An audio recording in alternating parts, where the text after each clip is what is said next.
All right, the Reds, it is the post-match pint. There is no big get in. Come on, I can't do one. Yeah, get in. The Reds won. I'm not doing a massive one after that. Too weird, even in COVID times. Look, the Reds won, and the Reds won convincingly in the end, like everyone predicted they would do against that Aston Villa side. But it was a bit hard going first half, and it ended up we needed to put a couple of different players on the pitch to win it. So, talking about all that, I've got Chris Maguire with me, I've got Robbie O'Neill with me, and I've got Nicki Cornish with me. All big Reds, all great people, made up to have them on, and let's have a big chat about it all. So, Chris, start off. We've just been having a bit of a chat before we got going there. It's weird, isn't it, from the get-go, really? Weird in every way. Weird that it was going to be off. Weird that it was on again.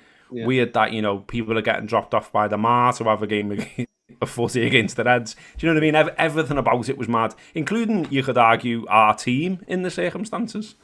I was very surprised with the starting lineup, but in the back of my mind, I was thinking, well, they needed to get the Southampton performance out of their minds, and hopefully get a few goals ahead of Man United next week. Get a few players, a few of the strikers who haven't been scoring many goals recently back into form, perhaps.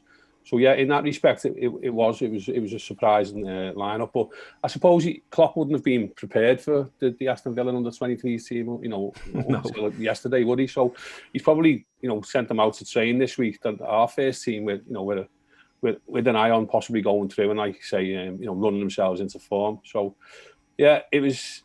It was a crazy game. I'm glad the Villa lads got the goal. That's the magic of the cup, isn't it? It kept it exciting for 45 minutes. Why not give them that bit of credit and the young kid as well with the nice finish. And it was an exciting game of football for the first 45 minutes of it. But obviously, once we brought the Thiago and Shaqiri, two good midfielders on there, who were good players on the ball, things changed for the better. So yeah, it wasn't surprised to see that happen actually. So yeah, good win in the end. I'm with you. Yeah. Nicki, Klopp said something beforehand. I don't know if you saw it. You did a little interview on BT.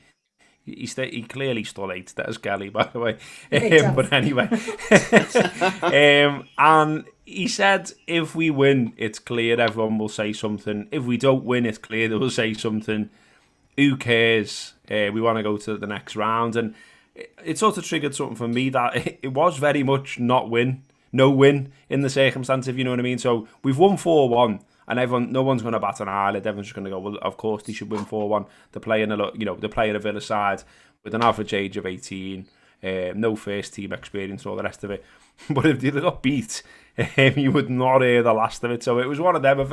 That's what's contributed to it being a very weird night, isn't it? Yeah, because in a way, when I first saw the team come out, like Chris said, I was surprised. But Jurgen said that was the team he was going to play. Before he knew, obviously, about the COVID issues. Yeah.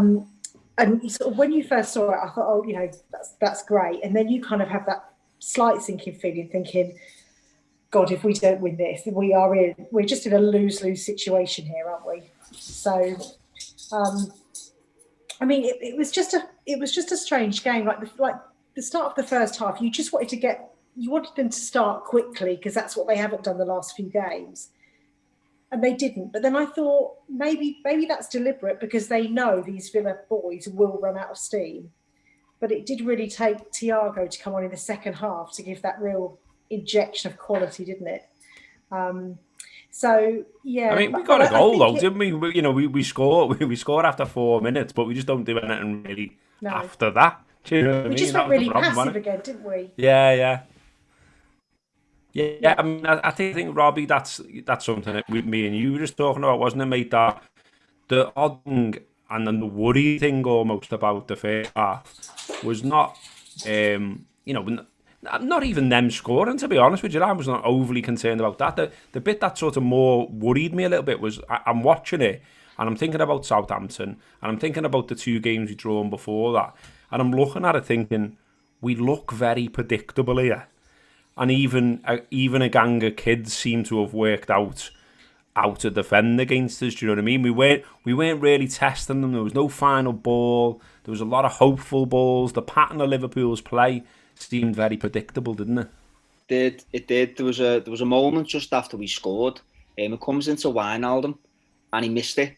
He scuffed the shot and he put it on his right foot. But the easiest thing is let it come across his body and just all he's got to do is connect with his left and he's scoring. And he skies it, and I remember thinking to myself, because I wasn't that bothered about this game, because the minute we scored, I was like, these aren't going to beat us. Do you know what I mean? Because the kids. But I was like, I'm interested to see how they react to that moment. And we went back into our shells. And that is a concern. That's a massive concern, because that points to mentality. And for so long we've been lauded as mentality monsters and all that. But the last. I mean, obviously that was just an odd game tonight, so you can't read too much into that. Yeah. But the bottom line is our next game's against our biggest rivals, and we've got to make sure that the minute we get out on that pitch, our heads are right. And but as for the predictability aspect, it's just like, I think that I love Jordan Henderson, but he's forcing too much. He's simply forcing too much. Like, you're talking about those balls before, those crosses he's throwing in where they're from quite deep, and their backlines had more than enough time to compose themselves and organise themselves. And it's bread and butter. They're just like, obviously they're not the tallest centre halves the Villa have got there, because they're all, they all look about 14. But growing, yeah. I know they're tiny, but they were well organised, and they were able to compose themselves, and they were just dealing with it.